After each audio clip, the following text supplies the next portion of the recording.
إن الحمد لله نحمده ونستعينه ونستغفره ونعوذ بالله من شرور أنفسنا من سيئات أعمالنا من يهده الله فلا مضل له ومن يضلل فلا هادي له وأشهد أن لا إله إلا الله وحده لا شريك له وأشهد أن محمدا عبده ورسوله أما بعد.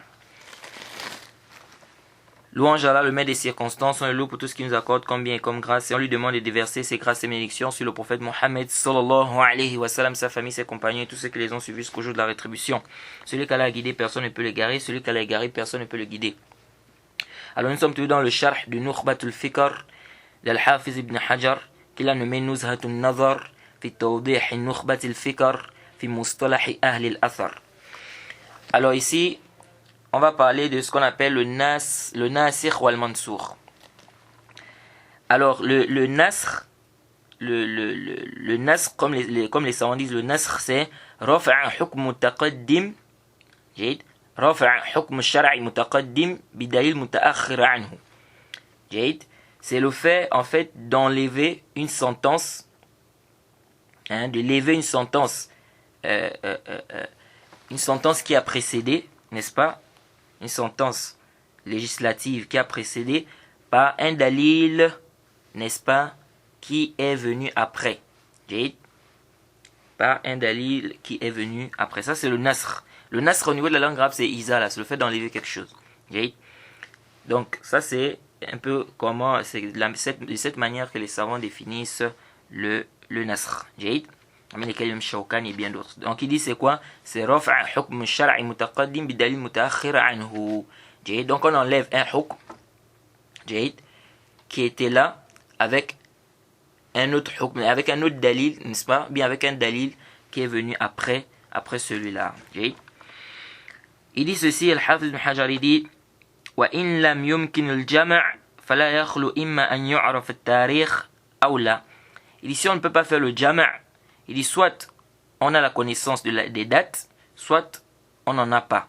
C'est-à-dire soit on connaît les dates, soit on ne connaît pas les dates. C'est-à-dire si on n'arrive pas à faire le jama', c'est-à-dire on n'arrive pas à trouver un terrain d'entente entre les deux textes qui semblent se contredire. Ici il dit quoi? Soit on a la date, donc on sait que ce texte est venu après ce texte-là, soit on n'en a pas. Il dit فَإِنْ عُرِفَ ثَبَتَ مُتَأَخِّرْ بِهِ فَإِنْ عُرِفَ وَثَبَتَ الْمُتَأَخِّرُ بِهِ أو بأصرح منه فهو الناسخ والآخر المنسوخ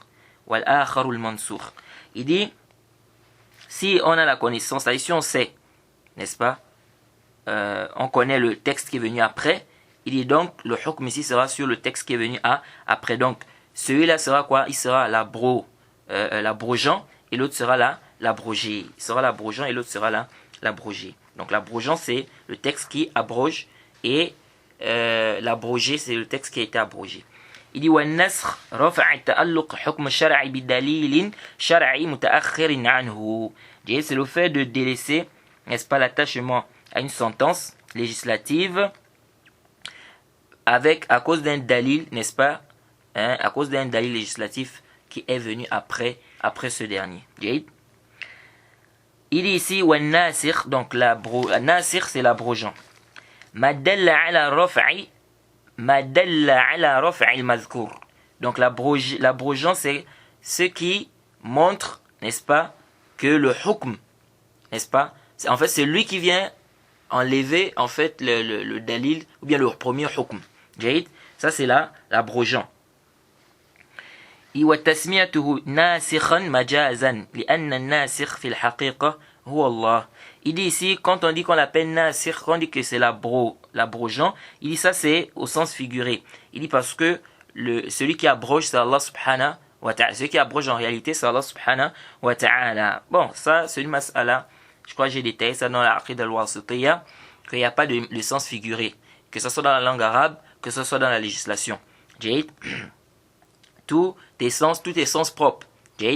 Et chaque mot en fonction du contexte dans lequel il est utilisé, il a un sens. Donc il n'y a pas de sens figuré.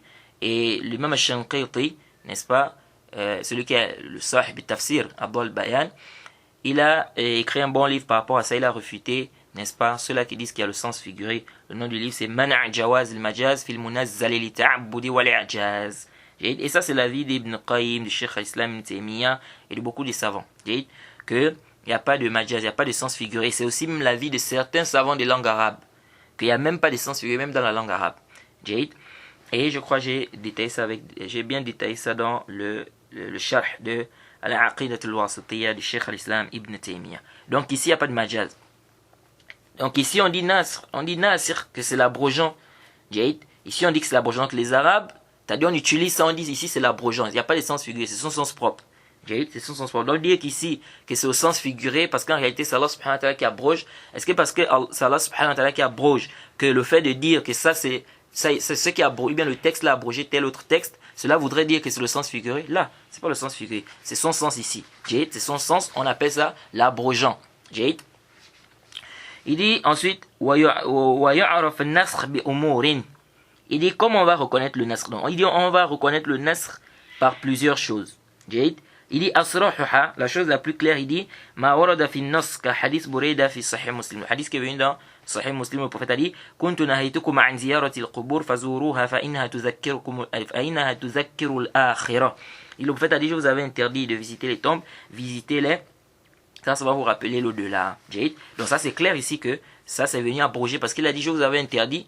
Il dit maintenant visitez. Donc ça montre clairement que ça a abrogé.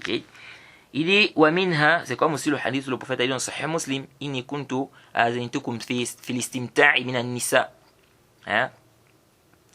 Fi istimta'i min an-nisa fa inna Allah qad harrama dhalika ila yawm al-qiyamah. Le prophète Mohammed sallallahu alayhi wa sallam a dit quoi? Il a dit que Allah subhanahu wa ta'ala, il dit je vous avais permis de faire le muta' des femmes. Il dit mais Allah subhanahu wa ta'ala a interdit cela jusqu'au jour dernier. Ça aussi ça montre l'abrogation. C'est dans Sahih Muslim. Il dit wa minha ma yajzim as-sahabi bi annahu mutaakhir ka qawl Jabir kana akhir amrayn min Rasulillah sallallahu alayhi wa sallam tark al-wudu'i mimma massat an-nar akhrajahu ashab as-sunan. Rapporté par les ashab as-sunan, donc Nasa'i, Tirmizi, Ibn Majah. Il dit il y a parmi les preuves aussi, c'est-à-dire ce qui nous montre que quelque chose est abrogé, c'est lorsque le compagnon dit par exemple que telle chose est venue après. Comme le hadith de Jabir. Le hadith de Jabir, il a dit que la dernière chose que le prophète a faite, c'était quoi? Les deux choses, c'était de délaisser les ablutions pour ceux qui venaient du feu. Délaisser les ablutions pour ceux qui venaient du feu. C'est-à-dire au début de l'islam, lorsque quelqu'un avait mangé quelque chose qui venait du feu, il était obligatoire de faire les ablutions. Donc si tu as mangé du poulet, tu as mangé du poisson, tu as mangé du riz, il fallait faire les ablutions. Donc le prophète a ordonné, il a dit tawadda'u mimma massatin nar. Hadith dans Sahih Muslim. Il a dit faites les ablutions pour ceux qui viennent du feu. Jade. Maintenant, certains savants disent que ça a été abrogé. Et parmi les dalils qu'ils ont pris, c'est ce hadith-là, ce athar-là, ou ce hadith-là, n'est-ce pas, de ce compagnon qui dit la dernière chose, n'est-ce pas, que le prophète a fait, c'est quoi? Il ne faisait plus les ablutions pour ceux qui venaient du feu. Mais le prophète a délaissé cela. Donc ici, ils ont pris ça pour dire que ça abroge. Mais ça, fihi nazar. Pourquoi? Parce que ça, c'est une mas'ala usuliyya aussi. Est-ce que le fait, elle peut abroger le qawl? Est-ce que l'acte du prophète abroge sa parole? Ce qui est sahih, ce qui est rajih, ce que je trouve juste, Allah est le plus savant, Allah ta'ala a'lam, c'est que l'acte n'abroge pas la parole. Jade. Ça veut dire quoi? Si on a une parole du prophète où il ordonne quelque chose, et puis on voit que le prophète Mohammed sallallahu alayhi wa sallam ne fait pas cette chose-là, par exemple. Ça nous montre quoi? Ça ne nous montre pas que la parole a été abrogée, mais ça nous montre que c'est pas obligatoire. C'est pas obligatoire. Allah subhanahu wa ta'ala a dit quoi? Il a dit Ya ayyuhalladhina amanu. Ya ayyuhalladhina amanu. Iza kumtum ila as-salat, faghsilu wujuhakum wa aydiyakum ila al-marafiq wamsahu bi ru'usikum wa arjulakum ila al-ka'bayn.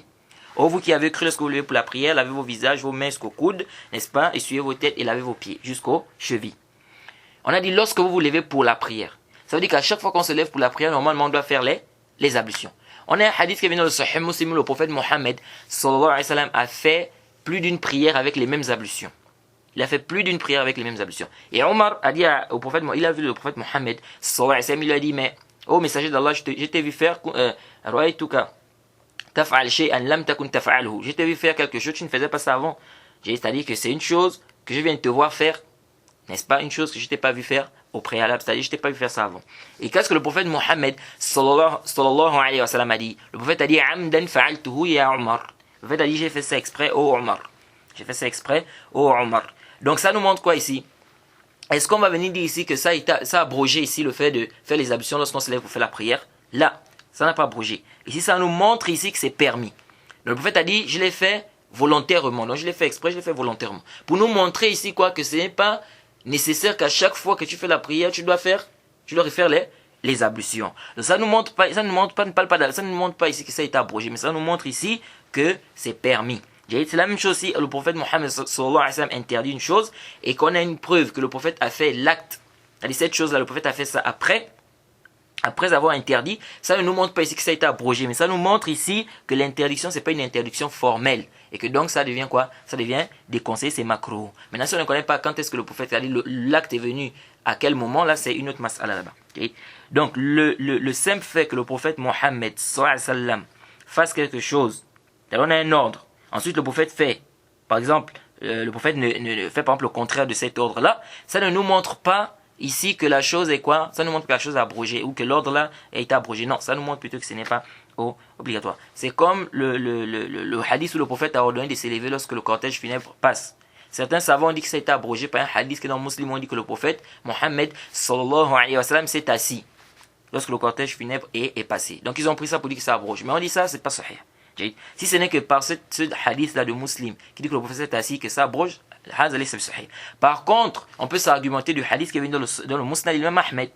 Hadith authentique où le prophète Mohammed sallallahu alayhi wa sallam, le compagnon dit quoi? Que le prophète Mohammed sallallahu alayhi wa sallam, n'est-ce pas, nous a ordonné de se lever, n'est-ce pas, lorsque le cortège funèbre passe. Et le compagnon dit, après le prophète Mohammed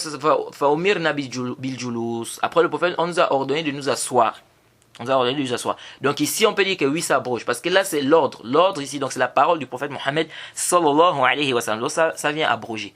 Mais l'acte, le simple fait que le prophète Mohammed sallallahu alayhi wa sallam fasse un acte, ça ne montre pas ici l'abrogation. Donc ça, c'est pas un dalil qawi. C'est-à-dire que ça, c'est pas un dalil qui nous montre que la chose est abrogée. Il dit, وَمِنْهَا مَا يُعْرَفْ بِالتَّارِيخ. Il dit, il y a d'autres choses qu'on peut reconnaître par la date. Et ça, il dit, c'est plein, c'est nombreux. Comme quoi, il dit, وَلَيْسَ مِنْهَا مَا يَرْوِيهِ الصَّحَابِيُّ الْمُتَأَخِّرِ الْإِسْلَامُ عَارِضًا لِلْمُتَقَدِّمِ عَنْهُ لِاحْتِمَالِ أَنْ يَكُونَ سَمِعَهُ من صحابي آخر أقدم من متقدم المذكور أو مثله فأرسله. Hafiz dit, ce que le compagnon rapporte, un compagnon qui s'est islamisé en retard, ce qu'il a rapporté, ça ne vient pas contredire ce que l'autre a rapporté, c'est-à-dire celui qui s'est islamisé avant a rapporté. Il dit parce que il y a une hypothèse ici. L'hypothèse c'est quoi? Il se peut qu'il ait entendu d'un autre compagnon qui s'est islamisé avant le compagnon. N'est-ce pas qu'on dit que son hadith est abrogé par le hadith du compagnon qui s'est islamisé en retard? Qu'est-ce que ça veut dire ça? Et ça c'est très important. Parce qu'on trouve ça beaucoup dans les livres de fiqh. Je demande votre attention ici. Alors, on a un hadith d'un compagnon. C'est comme le hadith qui dit où le prophète demande de faire les ablutions. Celui qui touche son sexe, il doit faire les ablutions. Certains savants vont te dire que le hadith qui dit que ce n'est qu'une partie de ton corps, ce hadith est abrogé par le hadith qui dit que celui qui touche son sexe doit faire les ablutions. Le dalil le dalil qui prouve que ça est abrogé, c'est-à-dire où le tarikh, la date est où? Ils te disent que parmi les turuq, dans les chaînes de transmission, on a des riwayats qui sont rapportés par Abu Huraira. Et Abu Huraira, on sait qu'il s'est islamisé la 7e année de l'Hégire, donc il s'est islamisé quelques années avant que le prophète ne meure. Donc, ce compagnon-là, il s'est islamisé en retard. Ça veut dire que son hadith est venu après. Donc, ça vient abroger le hadith qui dit quoi? Le hadith qui dit que tu dois refaire les ablutions si tu as touché ton sexe. On dit ça, c'est pas sahih. C'est-à-dire, prendre ça comme dalil, le fait qu'un compagnon se soit islamisé après un autre, prendre ça comme dalil pour dire que si les deux rapportent un texte et que l'un des deux textes, ou bien les deux textes, semblent se contredire, prendre ça comme dalil pour dire que le texte du compagnon qui s'est islamisé en dernier, n'est-ce pas, par rapport à l'autre, vient abroger le texte de l'autre, ça c'est pas sahih. Pourquoi? Al-Hafiz ibn Hajar dit le fait qu'un compagnon, on va prendre un exemple pour que ça soit très simple. On a Abu Huraira. Et on a un hadith qui est rapporté par Abu Huraira, on a un hadith qui est rapporté par Ibn Omar, ou bien Omar ibn al-Khattab. Les deux textes semblent se contredire. Alors ils disent quoi? Ils disent le hadith d'Abu Huraira abroge le hadith de Omar ibn al-Khattab. C'est un exemple. Le hadith d'Abu Huraira abroge le hadith de Omar ibn al-Khattab. Pourquoi? Parce que Abu Huraira s'est islamisé après, n'est-ce pas? Après Omar ibn al-Khattab, donc il est mutaakhir. Ici, Al-Hafiz ibn Hajar dit ça, c'est pas juste. Pourquoi? Il dit parce que il se peut que le compagnon là qui s'est islamisé en retard, donc Abu Huraira par exemple, il se peut qu'il ait pris son hadith d'un autre compagnon qui s'est islamisé avant celui-là qu'on dit que son hadith a été abrogé par le hadith de celui qui s'est islamisé en retard. C'est-à-dire, je dis bien arju an parce que ça va être un peu, c'est très subtil ici. Donc moi je demande votre concentration ici. Le hadith d'Abu Huraira, il dit ce hadith-là, il se peut qu'Abu Huraira, il n'a pas pris directement du prophète, il a pris d'un autre compagnon. Mais ce compagnon-là, il s'est islamisé avant qui? Avant par exemple Omar. Comme par exemple Abu Bakr Siddiq. Donc il se peut qu'Abu Huraira ait pris son hadith d'Abu Bakr Siddiq. Et donc si Abu Huraira a pris le hadith d'Abu Bakr Siddiq, donc on ne peut pas dire ici que le hadith d'Abu Huraira vient abroger le hadith de Omar tout simplement parce que Abu Huraira s'est islamisé après. Pourquoi? Parce qu'il se peut qu'il ait pris. Parce que vous devez savoir que les compagnons prenaient entre eux. Les compagnons prenaient entre eux, comme Bara ibn Azim a dit. Il dit, c'est pas tout ce qu'on rapporte du prophète, n'est-ce pas, qu'on a directement pris du prophète. On prenait entre nous. C'est-à-dire que Ibn Abbas, il va prendre par exemple de Aïcha. Et Ibn Omar va prendre par exemple d'Ibn Abbas, ou bien Ibn Abbas va prendre d'Ibn Omar. Voilà, kaza. Donc les compagnons prenaient entre eux. Et il n'y a pas de mal. C'est là on parle de quoi? De Mursal Sahabi. Peut-être on va arriver. Le cheikh va parler de ça un peu vers la fin. On va parler de ça, Inch'Allah. Ça, il n'y a pas de problème. C'est-à-dire le fait que le compagnon ici, il dit directement le prophète a dit, sans mentionner ici, c'est-à-dire la personne, ou bien le compagnon qui lui a dit cette parole, ça n'empiète en rien sur l'authenticité du hadith, ça n'a aucun problème. Pourquoi? Parce que tous les compagnons sont quoi? Dignes de confiance. Par consensus des savants, tous les compagnons sont quoi? As-sahaba kulluhum udul. Les compagnons sont tous dignes de confiance. Donc ici, là, quand le compagnon prend directement il prend d'un autre compagnon, il n'y a pas de mal ici, même s'il ne mentionne pas ce compagnon. Donc, Aïcha, par exemple, lorsqu'elle nous rapporte ce qui s'est produit lorsque le prophète, n'est-ce pas, lorsque Djibril est venu la première fois, c'est-à-dire lorsque le prophète a eu la révélation, n'est-ce pas, à la grotte. Elle avait quel âge, Aïcha? Donc, elle a certainement pris ça du prophète Mohammed sallallahu alayhi wa sallam ou d'un autre compagnon. Ibn Abbas, lorsqu'il rapporte, par exemple, il dit par exemple que le prophète faisait ceci lorsqu'il s'est lavé avec ses femmes, etc. Est-ce qu'il était, n'est-ce pas, dans la douche, ou bien est-ce qu'il était avec le prophète Mohammed sallallahu alayhi wa sallam lorsqu'il s'est lavé avec Aïcha, ou bien lorsqu'il s'est lavé avec ses femmes? Non. Donc il a certainement pris ça des femmes du prophète Mohammed sallallahu alayhi wa sallam. Donc ça c'est le mursal sahabi, ça c'est un dalil, il n'y a pas de problème là-dessus. Alors, donc ici, le compagnon peut prendre un autre compagnon. Donc venez dire que comme Abu Huraira s'est converti après par exemple Omar ibn al-Khattab, donc ça veut dire que son hadith, s'il y a un semblant de contradiction entre les deux, on va dire que le hadith d'Abu Huraira vient abroger pour celui de Omar ibn al-Khattab parce qu'il s'est islamisé après, ça passe pas. Pourquoi Al-Hafiz dit? Parce qu'il se peut que le compagnon qui s'est islamisé après là, il a pris d'un autre compagnon, n'est-ce pas, qui s'est islamisé avant le compagnon qu'on dit que son hadith a été abrogé par le compagnon qui s'est islamisé en retard. Donc, c'est-à-dire, il se peut qu'Abu Huraira, par exemple, ait pris de Abu Bakr Siddiq, qui s'est islamisé avant, par exemple, Omar. C'est pourquoi il dit que ça passe pas. Ça, c'est un. Après, le Hafiz dit ولكن إن وقع التصريح بالسماع له من النبي صلى الله عليه وسلم فيتجه أن يكون ناسخا بشرط أن يكون متأخر لم يتحمل عن النبي صلى الله عليه وسلم شيئا قبل إسلامه.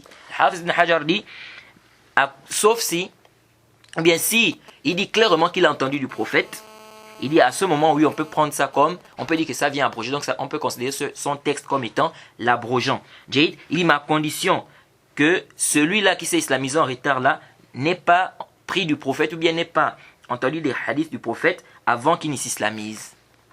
Ça veut dire quoi? Le Hafiz ibn Hajar dit, si le compagnon dit clairement j'ai entendu, khalas, c'est fini. Ça veut dire quoi? Ça veut dire qu'on ne peut plus dire ici que peut-être il a pris d'un autre compagnon. Pourquoi? Parce qu'il a dit sami'tu. Donc s'il dit sami'tu Rasulallah sallallahu alayhi wa sallam, khalas, ça veut dire quoi? Ça veut dire qu'il a directement entendu le prophète Mohammed sallallahu alayhi wa sallam. Donc l'hypothèse qui dit que peut-être il a pris d'un autre compagnon, cette hypothèse n'est plus valable ici. Pourquoi? Parce qu'il a déjà entendu, il a directement dit j'ai entendu du prophète. Deuxièmement, Al-Hafiz ibn Hajar dit ma condition. Donc il dit s'il dit clairement qu'il a entendu, on peut considérer ça comme étant l'abrogeant ici. Mais à condition, il dit à condition qu'il n'est pas, n'est-ce pas, entendu du prophète, n'est-ce pas, des hadiths, n'est-ce pas, avant de s'islamiser.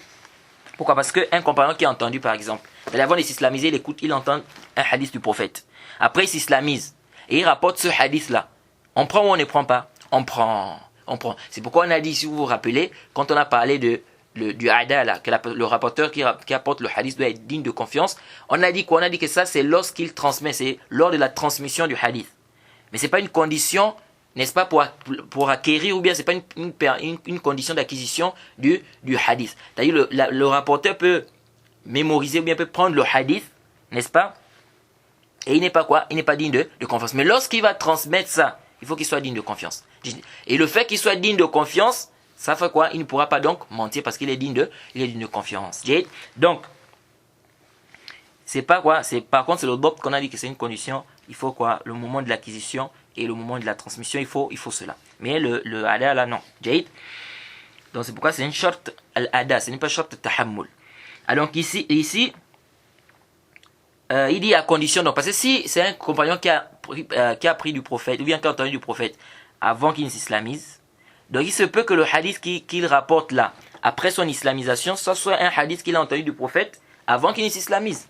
Et donc on peut prendre ça comme dalil pour dire quoi, que ça vient abroger, n'est-ce pas, le hadith de celui qui s'est islamisé avant. Je ne sais pas si vous suivez. Donc on aime, Al-Hafiz ibn Hajar nous donne ici deux conditions en fait. Il dit c'est pas comme ça de manière absolue. On va pas dire comme ça. Donc comme il s'est islamisé après, donc ça veut dire que ce hadith vient abroger l'autre hadith. Là, il dit ici, il faut deux choses. Si le rapporteur dit clairement, le compagnon dit clairement qu'il a entendu du prophète, là ça veut dire quoi? Ça veut dire qu'il n'y a plus d'hypothèse qu'il ait entendu d'un autre compagnon. Qui pourrait être, n'est-ce pas, qui pourrait, n'est-ce pas, il se pourrait qu'il s'est islamisé avant celui qu'on dit que son hadith a été abrogé. Donc il faut qu'il dise clairement. Donc s'il dit clairement j'ai entendu, khalas. On peut plus dire non, peut-être il a entendu d'un autre compagnon. Et cet autre compagnon là, peut-être qu'il s'est islamisé avant, n'est-ce pas, comment on appelle, celui dont on dit son hadith a été abrogé par le hadith de celui qui s'est islamisé en retard ou bien après. Deuxième condition, il ne faut pas que ça soit quelqu'un qui a appris quoi, qui a écouté des hadiths du prophète Mohammed sallallahu alayhi wa sallam avant qu'il ne s'islamise. Bon, même ça aussi, fihi nazar. Même ça ne suffit pas en fait. Ce que Hafiz ibn Hajar a dit ici, c'est vrai. Mais ça ne suffit pas. Limaza, pourquoi ça ne suffit pas? Parce que même si c'est quelqu'un qui n'a pas entendu des hadiths du prophète avant qu'il ne s'islamise, et il a dit clairement j'ai entendu, ça ne suffit pas. Pourquoi? Parce que jusqu'alors on ne sait pas quand est-ce que celui qui s'est islamisé avant a entendu son hadith. C'est-à-dire quand est-ce que lui il a entendu son hadith. Il se peut qu'il ait même entendu son hadith après l'islamisation de celui qui s'est islamisé. C'est celui qui s'est islamisé après. C'est-à-dire, toujours avec notre exemple, pour que ça soit clair. Abu Huraira rapporte un hadith. Omar a rapporté un hadith. On dit ici que Abu Huraira, le hadith qu'il a rapporté, semble contredire le hadith de Omar ibn al-Khattab. Donc ici on dit, comme Abu Huraira s'est islamisé après Omar ibn al-Khattab, donc son hadith vient abroger le hadith de Omar ibn al-Khattab. Al-Hafiz dit non, il faut quoi?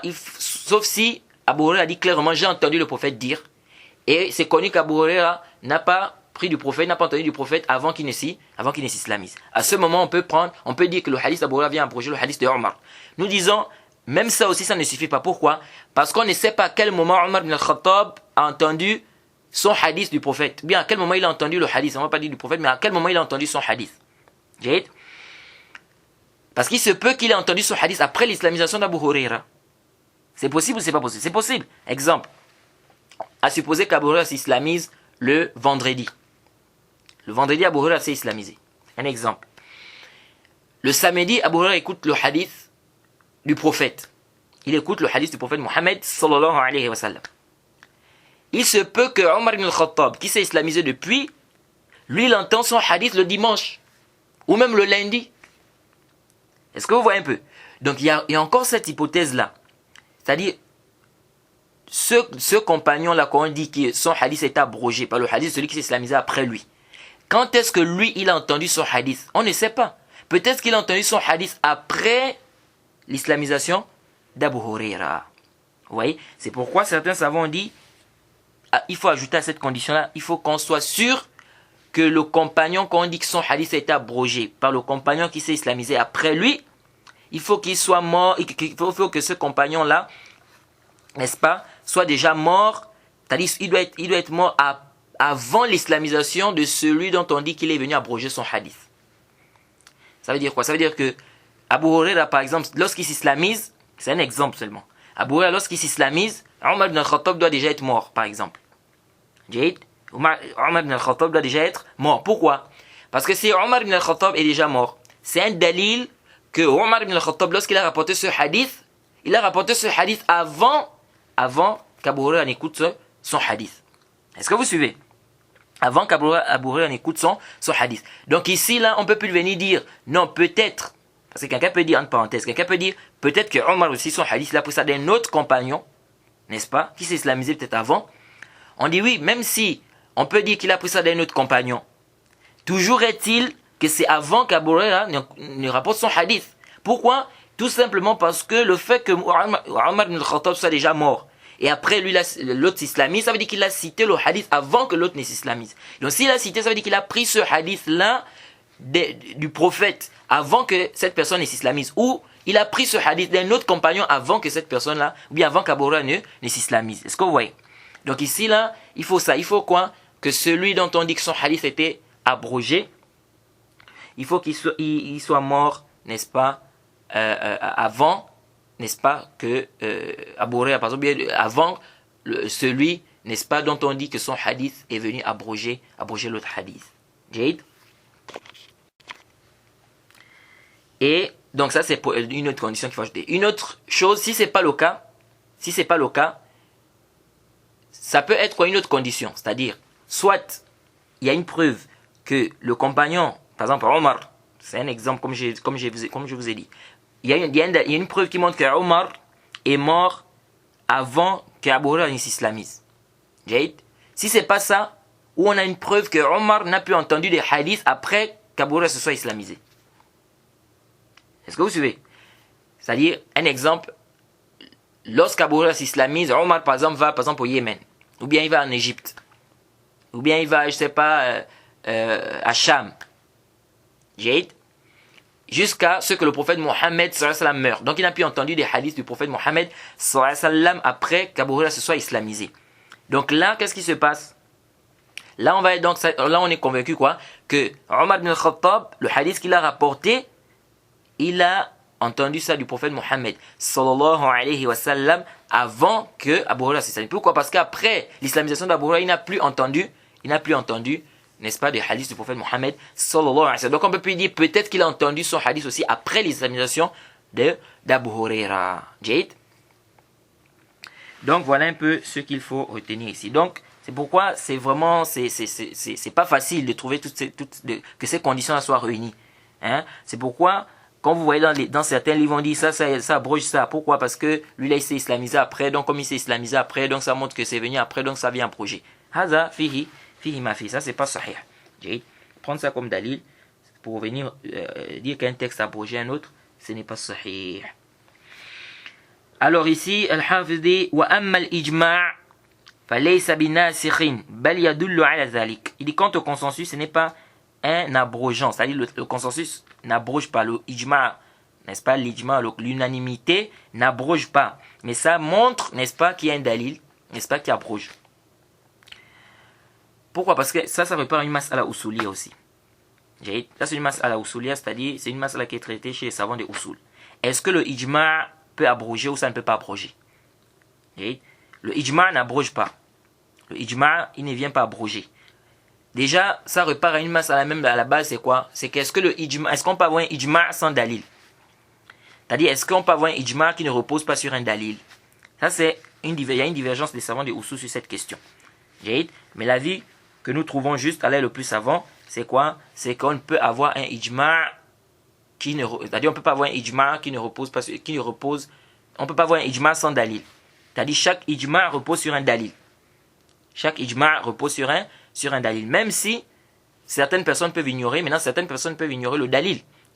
Ça c'est autre chose. On peut ignorer le dalil du ijma', c'est autre chose. Mais le ijma' là repose sur un dalil. Il repose sur un dalil. Maintenant ceux qui ont dit qu'on peut avoir un ijma' sans dalil, ils ont apporté certaines questions, certaines masaïl où il y a eu un ijma', ils ont dit non, ici il y a eu le ijma', il n'y avait pas de dalil, mais tout ça c'est pas sahih.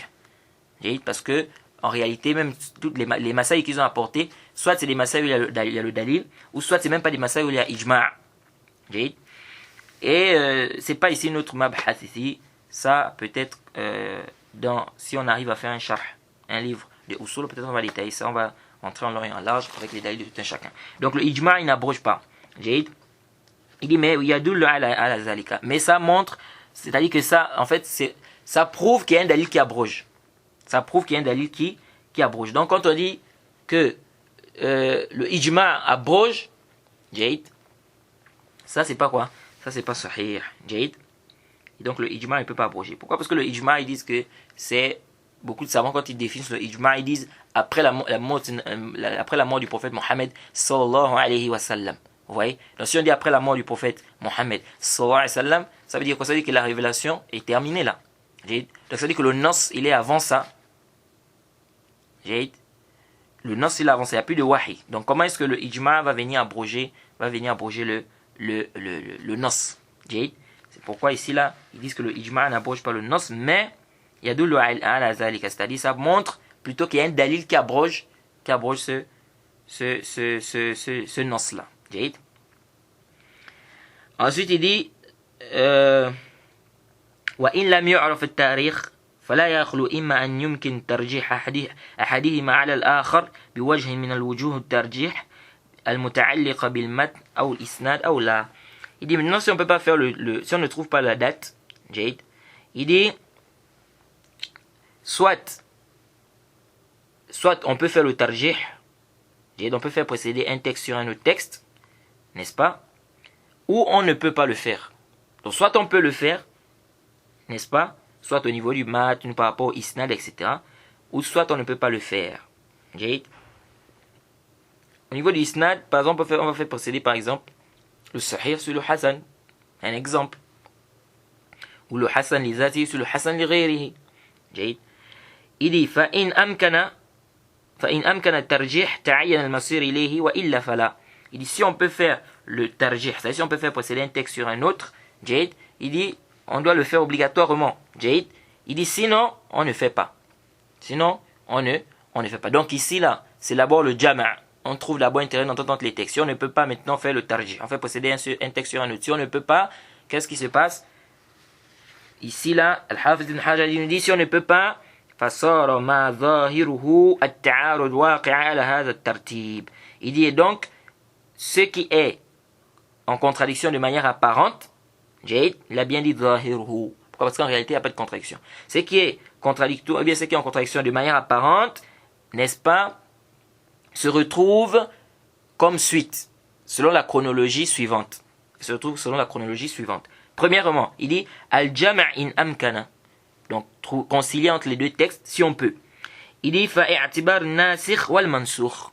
Si on ne peut pas, on regarde quel est le texte qui vient abroger l'autre. Donc, l'abrogeant et l'abrogé. On va regarder est-ce que on a la date pour pouvoir, n'est-ce pas, abroger, pour pouvoir dire que tel texte abroge l'autre.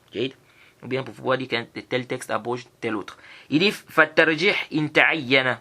Donc, si on ne peut pas maintenant, on fait quoi? On fait le tarjih. On fait le tarjih, c'est-à-dire on va faire procéder un texte sur un autre. Bien que le nasr, quand on parle du nasr aussi, c'est aussi un tarjih en quelque sorte. Il dit fatarjih in ta'ayyana. Donc ici, si on ne peut pas faire ça, si on n'arrive pas à trouver la date et tout, là on fait quoi? On fait le tarjih. Il dit thumma tawaqquf 'an al-'amal bi ahad hadithayn. Il dit si on n'arrive pas à faire aussi le tarjih, on fait quoi? Le tawaqquf. C'est-à-dire on ne travaille pas avec les deux hadiths. On ne travaille ni avec ce hadith là, ni avec l'autre.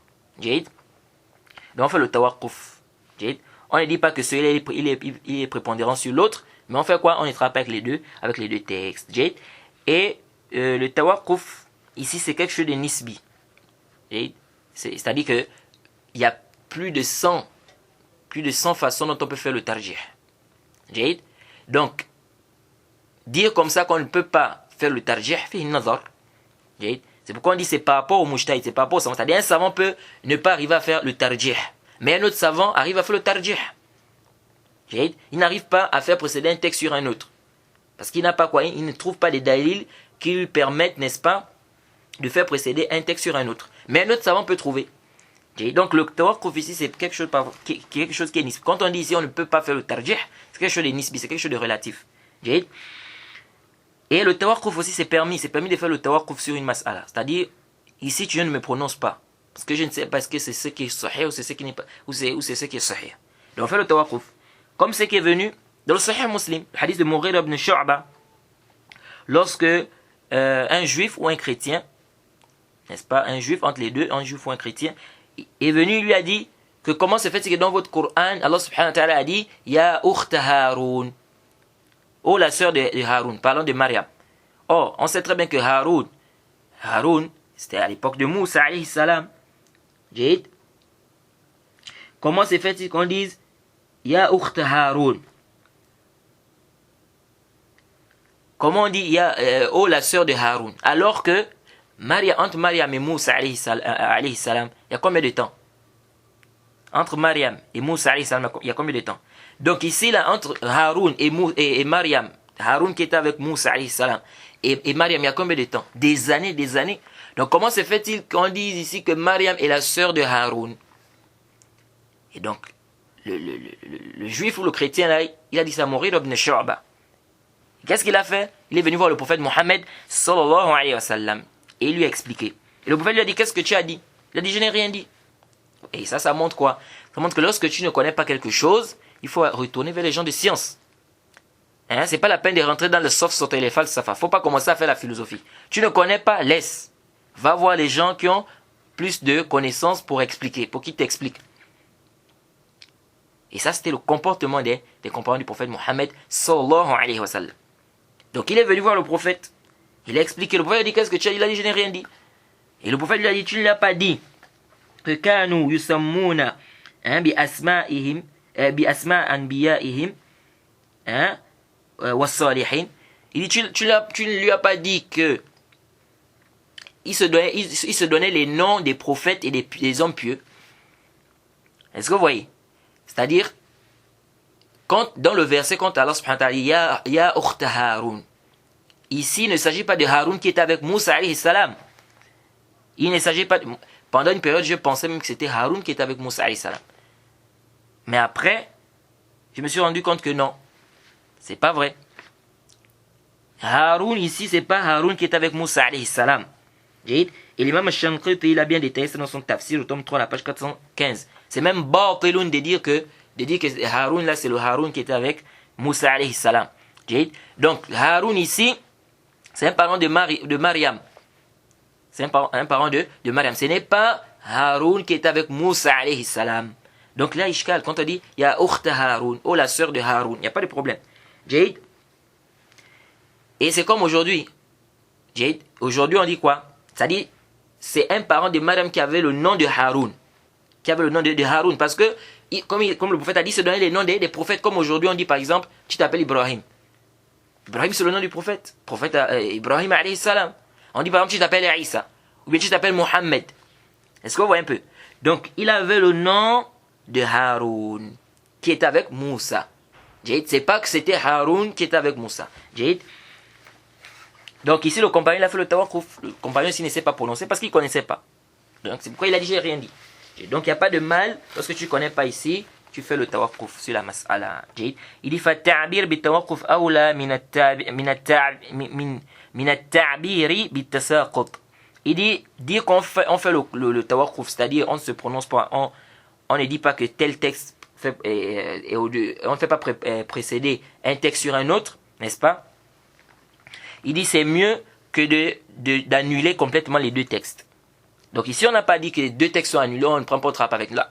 On fait le tawaqquf, c'est-à-dire quoi? Qu'on ne se prononce pas pour le moment. Parce que ici on n'arrive pas à voir quel est le texte, n'est-ce pas, qui est prépondérant sur l'autre.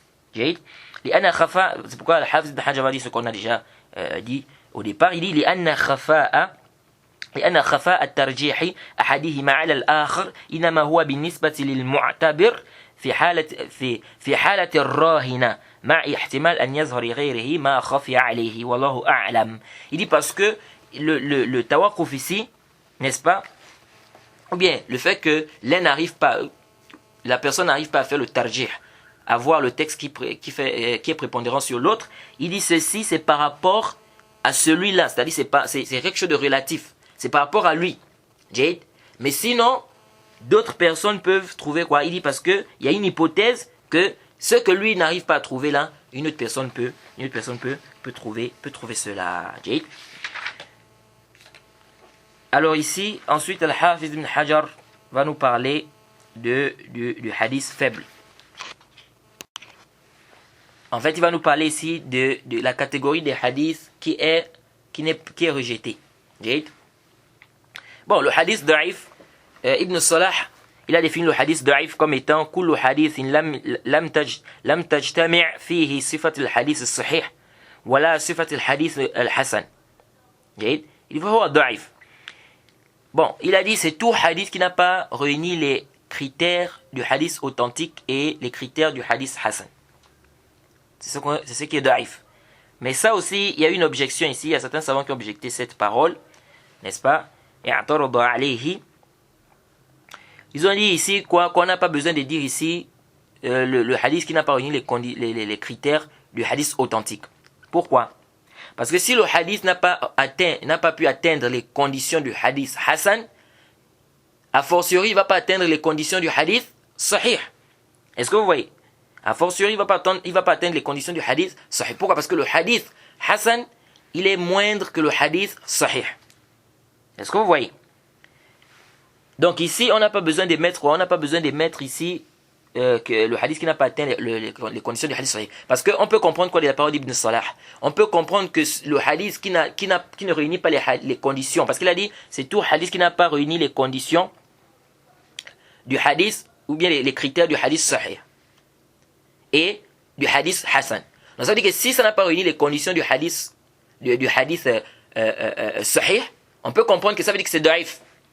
Or non, un hadith peut ne pas avoir les critères du hadith sahih, mais ça a les critères du hadith hasan. C'est pourquoi certains savants ont dit ici quoi, que il suffisait juste de dire c'est tout hadith qui n'a pas réuni les conditions du hadith hasan, ou bien c'est tout hadith qui n'a pas atteint le degré du hadith hasan. Donc si le hadith n'a pas atteint le degré du hadith hasan, ça veut dire qu'il ne va pas atteindre le degré du hadith sahih, a fortiori. Bon, certains ont dit non, la parole d'Ibn Salah est sahih, c'est juste. Pourquoi? Parce que dans la langue arabe, n'est-ce pas, ils disent que dans la langue arabe, on peut dire que al-harf ma la yaqbal shay'an min alamat al-ism wala alamat al-fi'l. Ils disent, on peut dire par exemple que la lettre c'est ce qui n'a pas réuni, n'est-ce pas, ou bien c'est ce qui n'accepte rien comme signe du nom et comme signe du verbe. Donc ils disent, donc si on peut dire ça en langue arabe, il n'y a pas de mal qu'Ibn Salah dise quoi, que c'est le hadith qui n'a pas réuni les conditions du hadith sahih et les conditions du hadith hasan.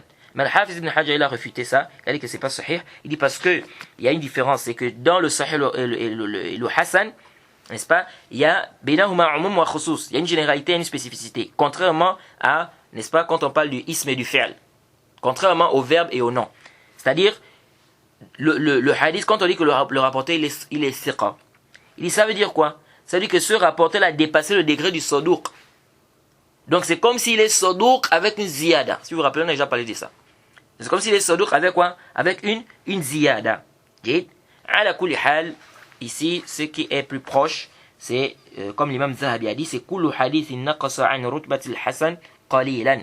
Il dit c'est tout hadith qui descend, n'est-ce pas, au-deçà, bien qui est au-deçà du hadith hasan un peu, c'est-à-dire qui est descendu, n'est-ce pas, un peu, n'est-ce pas, du hadith hasan. Tout hadith, n'est-ce pas, dans son degré, n'est-ce pas, est descendu juste un peu du hadith hasan, c'est ça, c'est le hadith da'if. C'est ce qu'on appelle le hadith da'if. Ou tu dis, c'est le hadith qui n'a pas atteint, n'est-ce pas, qui n'a pas réuni les conditions du hadith, qui n'a pas atteint les conditions, bien qui n'a pas atteint le degré du hadith hasan. C'est un hadith qui n'a pas atteint le degré du hadith Hassan. Donc s'il n'a pas atteint le degré du hadith Hassan, ça veut dire qu'il est quoi? Da'if. Mais la définition de l'imam Zahabi, je trouve que c'est une définition qui est plus proche, Allah est le plus savant. Alors le Hafiz continue ici, il dit quoi? Il dit Thumma, donc il a dit, Al-Hafiz nous dit, il dit Thumma al-Mardoud. Il dit, plus nous avons le texte qui est rejeté. Donc le Mardoud. Wa mujib al-Rad, imma an yakun li saqtin fi isnadin, أو طعن في راو على اختلاف وجوه الطعن أعم من أن يكون أمر يرجع إلى ديانة الراوي أو إلى ضبطه.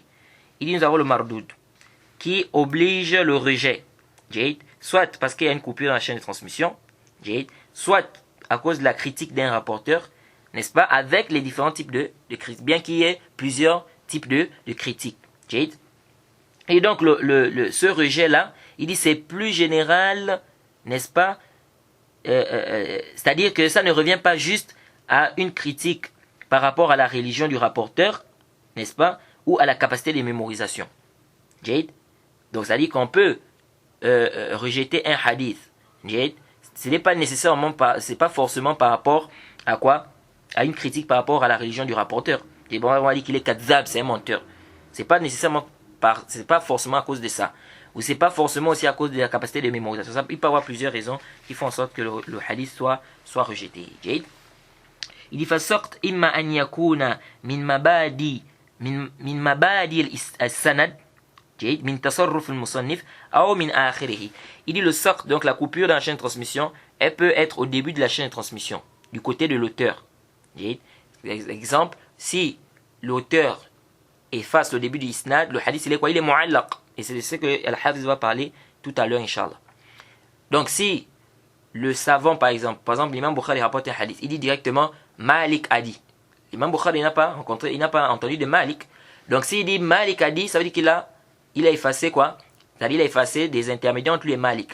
Alors le fait d'effacer le début du isnad là, donc les intermédiaires qui sont entre lui et Malik ici, ça c'est le hadith mu'allaq. Donc le hadith mu'allaq, c'est un hadith dont on a effacé le début du isnad. Donc on peut effacer 2 personnes, on peut effacer 1 personne, on peut effacer 3, on peut même effacer tout le isnad. Donc il dit seulement Abu Hurairah a dit, que le prophète a dit. Ça aussi c'est mu'allaq. C'est mu'allaq. Ceux-là qui rapportent quoi? Ceux qui rapportent les hadiths avec les asanid.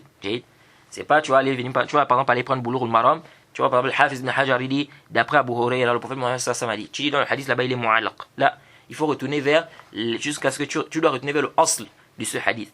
Où est-ce que ce hadith a été cité? Est-ce que ce hadith a été rapporté? Pour voir s'il est mu'allaq ou pas.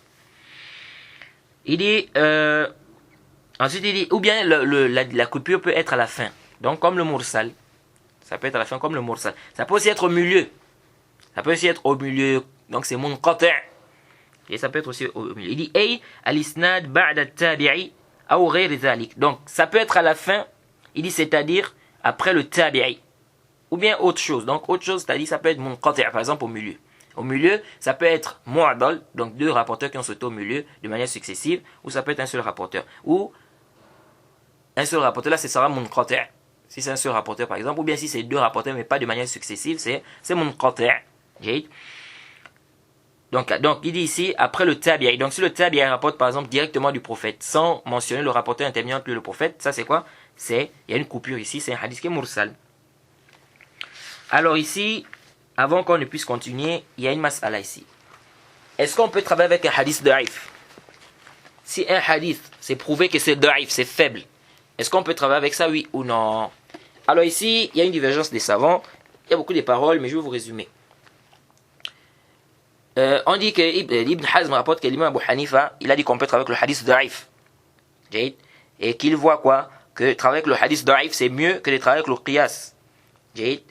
S'il ne trouve aucun autre texte sur cette question. Donc il y a certains savants qui ont dit qu'on peut travailler avec un hadith da'if, mais ils ont mis des conditions. Certains savants ont dit qu'on peut travailler avec le hadith da'if dans les fada'il a'mal, c'est-à-dire dans les actes méritoires. Dans les actes méritoires, ou dans les choses, par exemple, le tarhib, c'est-à-dire des choses, par exemple, qui font peur. Il dit, par exemple, que celui qui fait telle chose, il va en enfer, celui qui fait telle chose, il aura ceci ou cela en enfer. Ils disent, on peut travailler avec ces hadiths-là. Mais ils ont mis des conditions, Déjà même, ces savants-là qui ont dit ça, beaucoup parmi eux disent quoi? À condition qu'on ne trouve pas un autre texte sur la question. Il n'y a pas un autre texte qui contredit ce texte-là. Pourquoi en fait ils ont dit ça? Ils disent parce que le rapporteur le hadith qui est daif là, qui a une petite faiblesse là. Ce rapporteur-là, c'est pas parce que quelqu'un a une petite faiblesse, c'est-à-dire c'est pas parce que quelqu'un a des problèmes de mémorisation par exemple, que ça veut dire que tout ce qu'il dit est nécessairement faux. Il peut dire des choses qui sont quoi? Qui sont correctes. Donc ils disent que il y a une hypothèse que celui-là qui est faible là, n'est-ce pas? Il y a l'hypothèse que ce qu'il dit, n'est-ce pas, soit correct. Il y a une hypothèse, même si l'hypothèse elle est faible, mais il y a une hypothèse. Donc ils disent ici que travailler avec ça, c'est mieux que de travailler avec les opinions des gens. C'est mieux que de travailler avec les opinions des gens. Et on attribue ça à l'imam Malik. Et on dit que Ibn Abd al-Barr, c'est-à-dire on dit que l'imam Malik a dit qu'on peut travailler avec les hadiths da'if. Ibn Abd al-Barr, il a dit quoi? Il a dit wa asl mazhab Malik wa lazi alayhi jama'atu min al-malikin anna mursal thiqa yajibu bihi al-hujja wa yalzam bihi al-amal kama yajibu bil musnad sawa. Il a dit quoi? Il a dit le asl, n'est-ce pas, dans le mazhab de l'imam Malik et d'un groupe des Malikiya, c'est que le mursal d'un rapporteur digne de confiance, on doit travailler avec, c'est un argument. Et c'est obligatoire de travailler avec ça, comme c'est obligatoire de travailler avec ce qui est musnad, donc ce qui est rattaché. Donc le hadith dans la chaîne de transmission va jusqu'au prophète et c'est rattaché. Bon, ici là, entre parenthèses, quand l'imam Malik, quand Ibn Abd al-Barr dit que l'imam Malik a dit que le mursal c'est un hujja, déjà, il y a un khilaf, ça on va voir Inch'Allah. Il y a un khilaf des savants sur le mursal. Est-ce que le mursal c'est un dalil ou c'est pas un dalil? Est-ce que ça peut être un hujja ou ça peut pas être un hujja? Mais ici là, est-ce que parce que l'imam Malik a dit qu'on peut travailler avec le mursal, ou bien il voit que le mursal c'est un dalil, c'est un hujja, que c'est pas, c'est-à-dire qu'on travaille avec, est-ce que ça veut dire qu'il a vu ici qu'on peut travailler avec tous les hadiths da'if? C'est-à-dire qu'ils n'ont pas atteint, c'est-à-dire qu'ils n'ont pas une grande faiblesse, bien sûr. Parce que si ça a une grande faiblesse, ça là c'est clair, on travaille avec ça. Ici, on parle des hadiths qui ont une petite faiblesse. Est-ce que ici, l'imam Malik, quand il a parlé de mursal, il a voulu parler à tous les hadiths faibles, qui n'ont pas atteint, bien évidemment, le degré des hadiths qui ont atteint une grande faiblesse? Est-ce qu'il a voulu tous les hadiths faibles? Je dis bien accepter les hadiths qui ont atteint une grande faiblesse. Par exemple, les hadiths où il y a un menteur, où il y a par exemple un matrouk, etc. Ou bien shaz ou bien munkar. Ou bien un hadith qui est shaz ou bien munkar. Bon, ça là, ça nécessite un bahth. Parce qu'ici, on voit que l'imam Malik parle du mursal. Est-ce qu'ici, il a voulu par mursal, ici, il a voulu tous les hadiths da'if?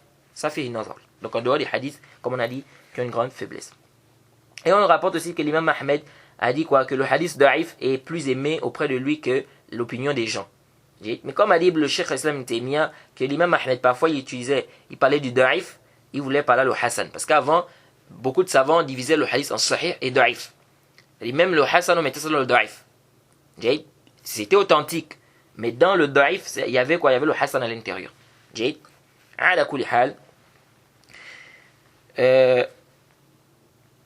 Certains ont dit, voilà, ceux qui ont dit qu'on peut travailler avec le hadith da'if, ils ont mis des shurut, ils ont mis des conditions. Et ces conditions-là, il faut connaître ça. Parce qu'aujourd'hui, on voit des gens qui viennent dans des mosquées, ils apportent des hadiths masnu'a, mawdu'a, des hadiths da'ifun jidda. Et quand tu viens, tu dis, barakallahu fik, le hadith est inventé, bien c'est un faux hadith, il te dit, les savants ont permis de travailler avec les hadiths da'if et faire les a'mal. Aslan, le hadith, les savants qui ont permis, ils t'ont mis des conditions. Et parmi les conditions, ils ont dit que le hadith ne doit pas être ça ne doit pas une forte faiblesse. Et toi, tu viens, tu amènes un hadith qui est inventé, un faux hadith, qui a été forgé même. Ou bien un hadith qui est très faible. Et tu viens dire, non, les savants ont dit que non, il faut travailler avec les hadiths, on peut travailler avec les hadiths da'if et faire des a'mal. Et shahazat kalam. Donc, les savants qui ont permis ont mis des conditions. Ils ont mis 5 conditions. Certains citent 3, mais au total, il y a 5. Et l'imam Sakhawi a rappelé, et Ibn Hafiz Ibn Hajar a cité les 5 là. Première condition, ils disent déjà, il ne faut pas que la faiblesse soit très forte. Donc, ça ne doit pas être un hadith, par exemple, où il y a un menteur, où il y a quelqu'un qu'on accuse de mensonge, ou bien il y a un matrouk, ou bien c'est un hadith qui est shaz, ou bien c'est un hadith qui est munkar, ou c'est un hadith où il y a le rapporteur à l'intérieur, c'est un rapporteur qui faisait trop d'erreurs. Là, on va parler par exemple 98% d'erreurs, ou 99% d'erreurs. Donc lui là, sa faiblesse, elle est forte. Jade. Alors, premièrement, ils ont dit ça ne doit pas être une grande, la faiblesse ne doit pas être forte. Ça, c'est première condition. Deuxième condition, ils disent quoi? ça doit être mundarijan tahta aslin shar'i. Ça veut dire quoi? C'est-à-dire que ce que tu ramènes, le hadith que tu ramènes là doit avoir un asl d'abord dans la législation. C'est-à-dire que ce n'est pas quelque chose qui est inventé, qui n'existe pas dans la législation. Un exemple, on a par exemple des hadiths qui nous parlent de salat al-duha. On a des hadiths qui nous parlent de salat al-duha. Donc s'il y a par exemple des hadiths faibles, que la faiblesse est minime, elle n'est pas forte, qui nous parlent par exemple des mérites de la salat al-duha, ils disent là tu peux amener ça. Tu peux travailler avec ça. Pourquoi? Parce que ici, il y a d'abord un as, c'est la salat al-duha. Mais maintenant tu amènes un hadith qui parle d'une prière qui n'existe même pas. On n'a pas des textes en fait qui parlent de cette prière-là. C'est le seul hadith qui vient avec ça. Ils disent là. Donc il faut que ça soit d'abord un as. Comme par exemple aujourd'hui la salat al-tasbih. Salat al-tasbih, il y a un khilaf des savants sur cette prière-là. Est-ce qu'elle est authentique ou elle n'est pas authentique? Certains savants disent que c'est da'if. D'autres savants comme le Cheikh Al-Albani voient que c'est authentique. Et on dit même que l'imam Ahmed Ani Riwaya voit que c'est authentique. Où il est revenu sur l'authenticité de ce hadith. Parce que là on dit qu'il avait da'if fait ça, après il est revenu. À la kulli hal, c'est un long khilaf des savants là-bas sur cette prière-là. Donc cette prière-là, certains vont vous dire par exemple qu'on ne peut pas prendre ça. On ne peut pas prendre ce hadith parce que Aslan c'est une prière. On a pas, dans la législation, on n'a pas une prière qui ressemble à cette prière-là. Est-ce que vous voyez? Ça c'est la deuxième condition. Troisième condition, il ne faut pas que tu crois que le prophète a dit ça. C'est-à-dire, il ne faut pas croire que le prophète Mohammed a eu à dire ce hadith. Tu ne dois pas croire. Ça c'est troisième condition. Tu ne dois pas croire que le prophète a dit ça. Quatrième condition, tu ne dois pas dire le prophète a dit. Tu ne dois pas dire qala Rasulullah sallallahu alayhi wa sallam. Là, tu dois dire rouhi ani nabi sallallahu alayhi wa sallam. On rapporte du prophète Mohammed sallallahu alayhi wa sallam. On dit que le prophète Mohammed sallallahu alayhi wa sallam a dit. Et non d'affirmer que le prophète a dit. Non, tu ne dois pas dire ça. Parce que c'est daif. Donc ils disent quoi? Tu dois dire quoi? On dit que le prophète a dit. On rapporte que le prophète a dit. Mais non, tu ne dois pas affirmer que le prophète a dit. Jade. Et dernière condition, je crois que c'est même Sakhawi qui a appelé ça. Il faut que tu expliques que c'est daif. Il faut que tu dises que c'est daif. Il faut que tu dises que c'est daif. C'est-à-dire que tu ne dois pas citer le hadith comme ça, après tu parles là. Tu dois dire ce en rapport du prophète Mohammed sallallahu alayhi wa sallam, mais le hadith c'est daif. Ou bien après avoir rapporté à la fin, tu dis mais c'est daif, c'est faible. Et non des parties comme ça, tu amènes le hadith et puis tu laisses les gens. C'est-à-dire tu amènes le hadith et puis tu pars, tu laisses les gens comme ça. Là. Donc ils disent quoi? Il faut préciser que c'est daif. Jade. Elles sont les cinq conditions que ces savants l'ont mis pour travailler avec un hadith daif. Bon, ici, ces conditions, qui va connaître ces conditions-là? C'est pas tout le monde qui va connaître ça. D'abord, tu vas voir plein de gens. Ça, c'est quelque chose que moi-même j'ai déjà expérimenté. C'est-à-dire plein de gens qui vont te dire qu'on travaille avec les hadiths de Ifadol et A'mal, ils ne connaissent pas les conditions. Une fois, je demandais à une personne, ok, toi tu dis qu'on doit travailler avec les hadiths de Ifadol et A'mal. Ces savants qui ont dit ça, ils n'ont pas mis des conditions. Déjà, même ils ne savaient pas qu'il y avait des conditions. Ils ont mis des conditions, tu ne connais même pas une seule de ces conditions. Mais tu viens citer un hadith daif, après tu dis non, les savants permettent qu'on peut travailler avec les hadiths daif, Ifadol et A'mal. Et ça, c'est le cas. Alors, l'avis que nous trouvons juste, c'est l'avis des savants qui disent qu'on y travaille avec les hadiths daif. La fi fada'i a'mal, wala fi kaza, wala fi haram, wala fi halal. On ne travaille pas avec les hadiths daif. Le hadith qui est daif, il est daif. S'il vient dans une autre chaîne de transmission, ça se renforce, ça devient Hassan al-Ghayri, là où on travaille. Mais un hadith daif en lui-même, là, on ne travaille pas avec ça. Et ça, c'est l'avis de l'imam al-Bukhari, l'imam Muslim, le Cheikh Al-Albani, hein, et on dit aussi que c'est l'avis d'Ibn Hazm, et d'autres, et beaucoup de savants des hadiths, qu'on ne travaille pas avec le hadith daif, que ça soit fi fadail al-a'mal, que ça soit le halal ou le haram, on ne travaille pas avec des hadiths daif. C'est daif, c'est daif. Le hadith c'est daif, khalas. Et si on veut des hadiths qui parlent des actes méritoire, etc., nous avons, n'est-ce pas, dans les hadiths authentiques, ce qui peut nous permettre de nous dispenser des hadiths daif. Comme disait Abdullah ibn Mubarak, fi le hadith sahih, runiyatun ani le hadith daif. Dans le hadith authentique, on a ce qui nous permet de nous dispenser du hadith faible. Dans le hadith authentique, on a ce qui nous permet de nous dispenser du hadith faible. Donc on a des hadiths, plein de hadiths dans Sahihain, Bukhari et Muslim. Vous allez voir des gens, ils vont venir te citer un hadith. Hein? Le hadith, soi-disant, quelqu'un, on dit que Jibril, il y avait des munkarat. Il y avait les gens étaient en train de faire le mal, ils étaient en train de faire la turpitude. Et Allah subhanahu wa ta'ala a ordonné à Djibril de détruire cette ville. Et Djibril a dit que mais il y a quelqu'un qui est pieux là. On dit qu'Allah subhanahu wa ta'ala a dit, mais commence même par lui. C'est-à-dire il faut commencer par lui. Il faut commencer par lui. Parce qu'on est en train de faire les munkarat, lui il est là, il ne fait pas le inkar. C'est-à-dire il ne réprimande pas. Ce hadith il est daif. Ce hadith il est daif. Donc, tu vas venir, tu vas dire non, c'est pour encourager les gens à faire le amr bil ma'ruf wa nahy anil munkar. Mais il y a plein de hadiths qui nous parlent de amr bil ma'ruf wa nahy anil munkar qui sont authentiques. Plein de hadiths. Pourquoi tu laisses tous ces hadiths pour venir prendre un hadith qui est daif?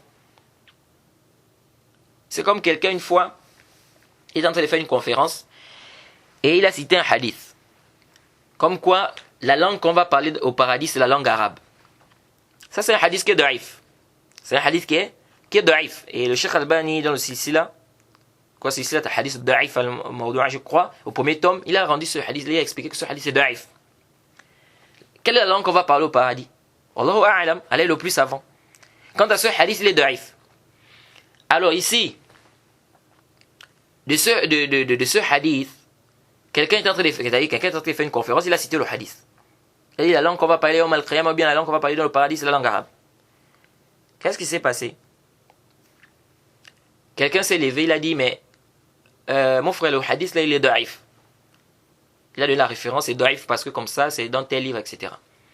Et lui, qu'est-ce qu'il dit? Il dit, je sais. Il dit, mais je fais ça pour encourager les gens. Hein? Je fais ça pour encourager les gens à apprendre la langue arabe. Subhanallah. Et moi, j'étais là à côté, assis. J'ai dit, mais subhanallah, comment ça tu veux encourager les gens? T'as dit, tu veux encourager les gens en disant que le prophète a dit? Ça, c'est un mensonge. C'est-à-dire, même les savants qui vont te dire contre les hadiths de Haïfadou et A'mal, ils te disent que tu ne dois pas dire que le prophète a dit.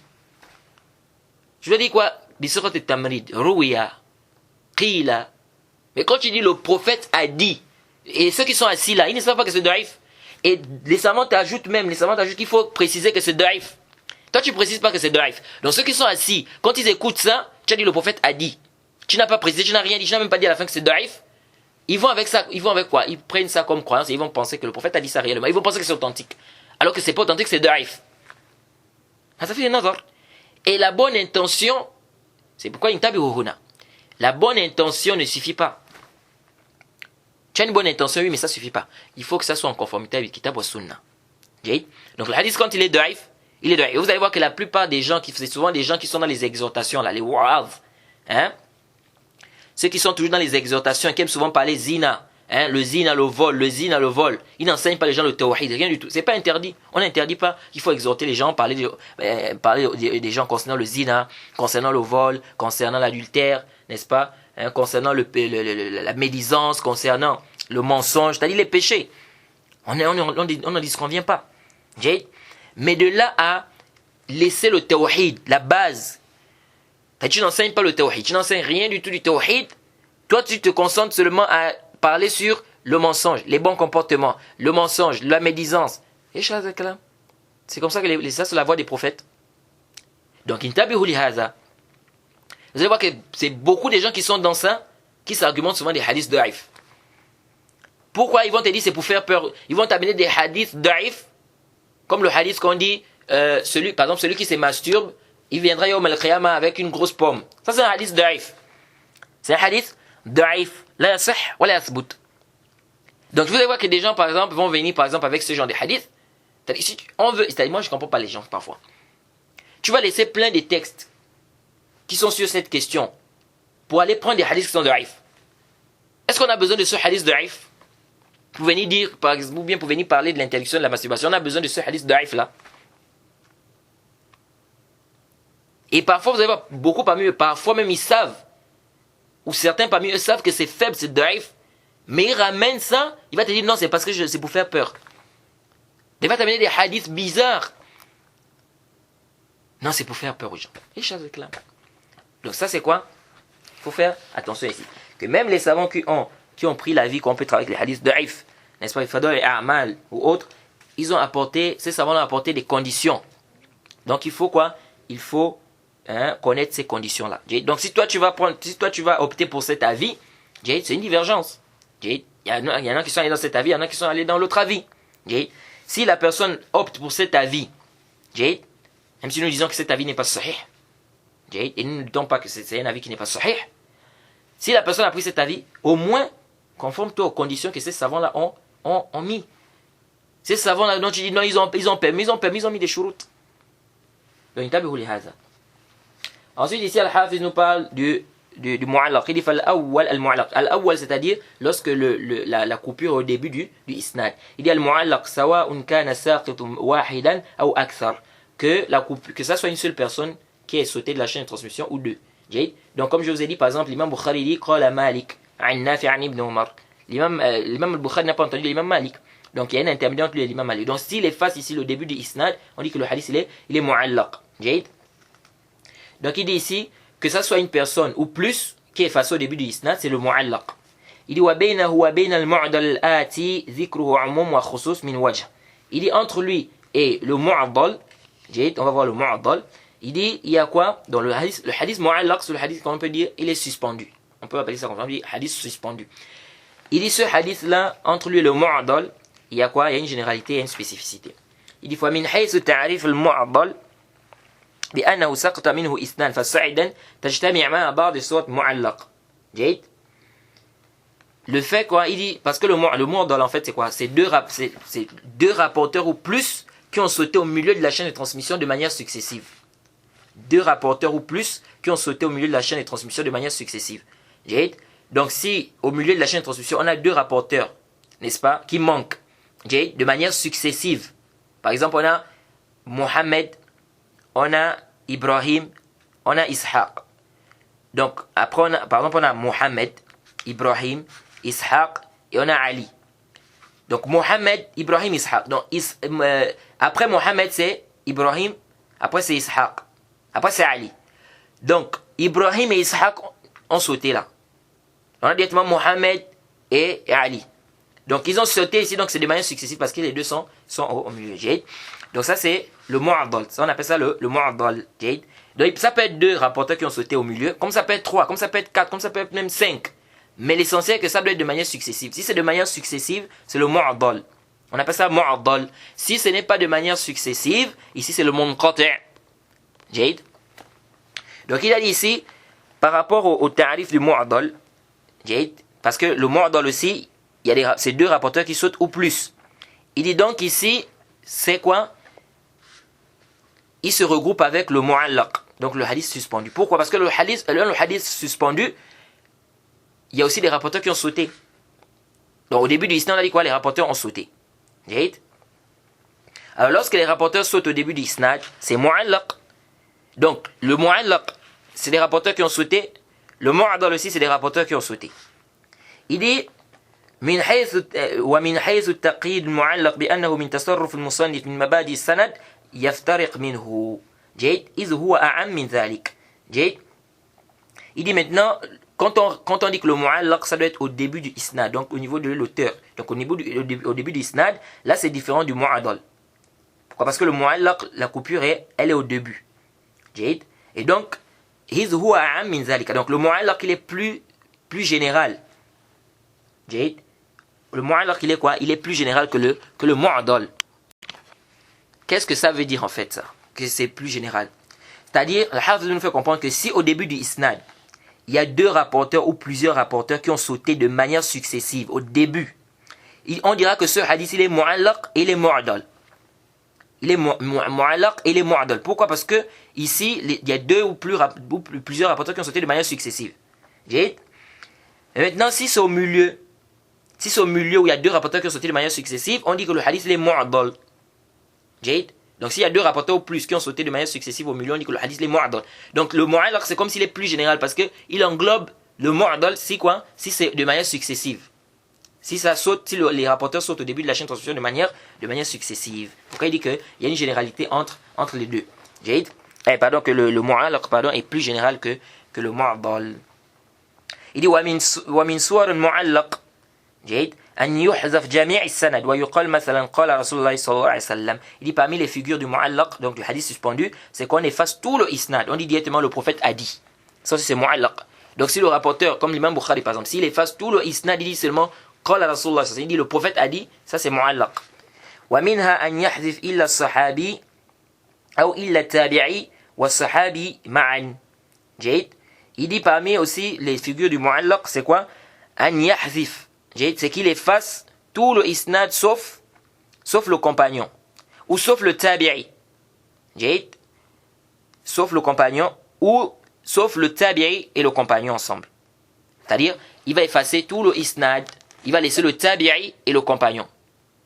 Il va par exemple laisser Masruq qui prend de Abdullah ibn Mas'ud. Donc il a effacé tout, il a pris à partir de qui à partir d'où de Masruq. Ou bien il dit directement Nafi' ibn Umar. Donc ça c'est quoi aussi? Ça fait partie du mu'allaq. Ou bien il efface tout le isnad, il laisse juste le compagnon comme on a expliqué. Donc tout ça ça rentre dans le mu'allaq. Il dit wa minha an yahzif man haddathahu wa yadhifahu ila man huwa fawqahu. Il dit il y a aussi le fait de quoi? Il efface celui qui a, n'est-ce pas, qui lui a raconté ce hadith. Celui qui lui a raconté le hadith, il efface cette personne-là. Et il remène directement le hadith à celui qui est au-dessus. Par exemple, l'imam Bukhari, par exemple, il prend le hadith, on va prendre un exemple, il prend le hadith de Hisham. Hisham qui prend par exemple de Mohammed.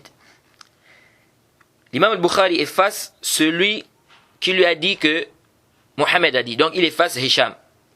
Il dit directement Mohammed. Ça aussi c'est quoi? C'est mu'allaq. Donc si l'imam Bukhari efface au début du isnad d'ailleurs, il efface celui qui lui a raconté le hadith. Donc son cher là, il efface, n'est-ce pas? Il dit Mohammed a dit directement comme ça aussi. Ça c'est aussi quoi? C'est mu'allaq.